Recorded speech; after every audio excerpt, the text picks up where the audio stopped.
Welcome, ladies and gents. Crystal Andre here. You can find me at BetBoxing on Twitter, or of course you can subscribe to the channel. Let's talk boxing, because there's been some massive breaking news. Whether it's welcome breaking news or not, that's a whole other story. But Tyson Fury will be fighting Francis Ngannou on October the 28th in Riyadh, Saudi Arabia. We'll get to why that is so significant in a moment. In terms of the fight itself, I think I speak on behalf of every hardcore boxing fan here where I say we're all very disappointed, and we would all much rather see him be fighting Oleksandr Usyk for the undisputed heavyweight championship of the world. I mean, I'm not being funny, but we'd probably rather see him fight another 10 top-class heavyweight boxers than seeing Francis Ngannou get in a ring with Tyson.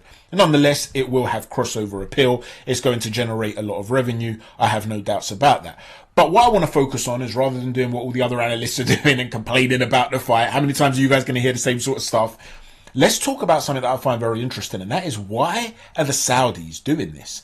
I mean, they're funding this essentially to be able to be hosting it. They're facilitating it. Wouldn't Oleksandr Usyk be fuming at this? If you have your representation applying pressure on Fury to fight you for an undisputed title fight, why on earth would you provide the guy with a financial incentive in an alternative fight? Doesn't that give Tyson Fury an out? Isn't that counterproductive to Oleksandr Usyk's hopes? That's very unusual. What is happening here? You see, when I put this out there, I had Check Left Hook Facts message, shout out to him, to say it's exactly what I said yesterday. The Saudis are paying him $50 million for a glorified spar. Krasik said strip Fury when his bosses are funding it. So who's actually ducking who? And I said, but Usyk did jump through hoops initially to make the fight. He can't be accused of ducking. It would make no sense to fight Dubois, Hrgovic, Zhang or Joyce instead of Fury twice for the undisputed. They're big risk fights for much smaller reward. And Check Left Hook Facts said, I would never ever accuse Usyk of a duck. It's his team who are always the problem, Aegis Klimas being the main one. So that's one viewpoint coming from Check Left Hook Facts. There are other observations though. And Michael Saunders, shout out to Michael Saunders, and he's got a Facebook boxing group called UK Boxing Group. So he's got a nice little community over there on Facebook. So check that out, guys. He said it's probably a different Saudi organization. That, or they want to host Fury versus Ngannou with the aim for Fury versus Usyk after that. I'm being very generous in being this positive, and we'll get to that second point in a second, Michael. But it's reinforced the first point by Zissou, who says maybe it's a different Saudi group that's putting it on. However, in reality, everything that goes on in Saudi Arabia that's of any significance when it comes to some serious investment has to go through the Saudi royal family. Remember, this is not a democracy, it's a monarchy, and they have their finger in every single pie over there. So whenever you're going to see some sort of major event, they will require approval from the Saudis. And so they're not going to allow some other businessman to come and undercut them if they've got some serious aims of their own to make Oleksandr Usyk against Tyson Fury. And Zissou said, so you can't finance an event with the Saudi royal family not being involved. That's crazy. So the Saudi royal family effectively own Newcastle United then. And I showed him an article from the Daily Mirror. Who is Mohammed bin Salman, Saudi Arabia crown prince behind £300 million Newcastle takeover? So yes, in short, they are linked to everything out there. It requires approval. So what is the motivation of the Saudis to provide this alternative for Tyson Fury? MJ, shout out to MJ, she said it's a glorified exhibition and the Saudis are all about the money. The thing is, the Saudis are investing so much money into these sorts of fights, paying the fighters so much, building stadiums, global advertising. I actually believe they're going to be making a loss in the short term on these fights. So I don't actually think this has anything to do with money for the Saudis. They're already rolling in money more than they could ever spend. That's not their aim. In the past, they've spoken about how they want to essentially increase Saudi's image around the world for Vision 2030. Now, there have been critics that have called this political whitewashing and stuff like that. Whichever way you cut it, however you analyze it, it is essentially about what Joseph Nye coined soft power.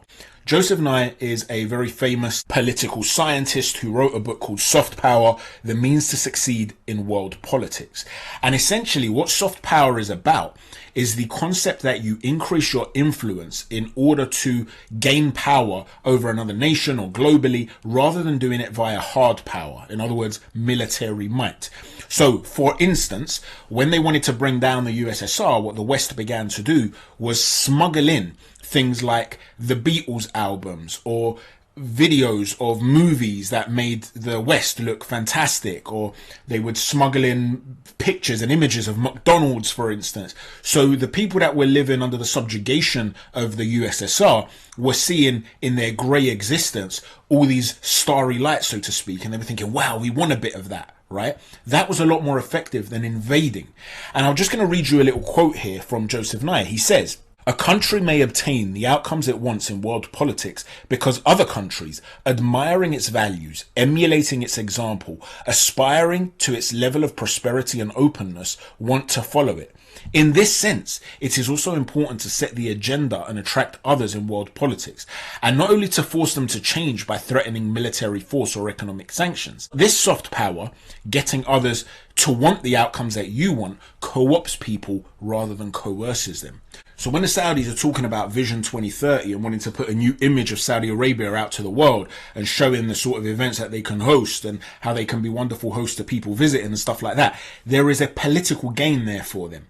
So it's not necessarily a venture because of a love of boxing per se. It's a political venture. So this would be reinforced by Jonathan Best, who says the Saudis clearly couldn't care less about Undisputed. They just want commercial attractions, and this circus is unfortunately much bigger.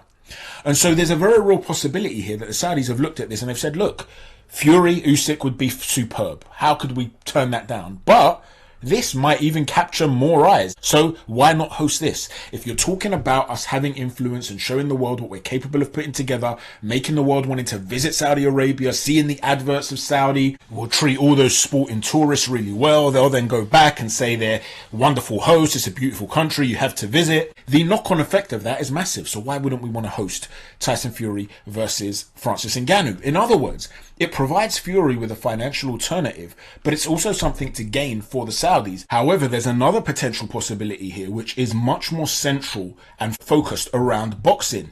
Neutral's Corner, who you can find at FURY-NGANNOU, he says, easy guys, remember this is his last fight for Queensberry and Top Rank. There was never a boxing man for it, as he was in no position to renegotiate.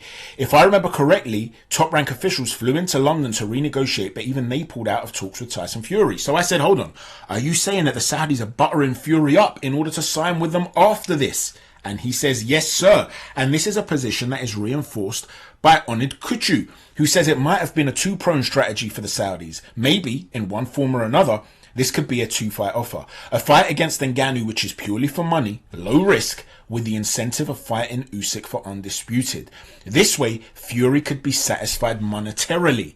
And this again takes us back to Michael Saunders' initial approach, where he was saying, I'm trying to be ultra positive here, but it could be part of a two-fight deal.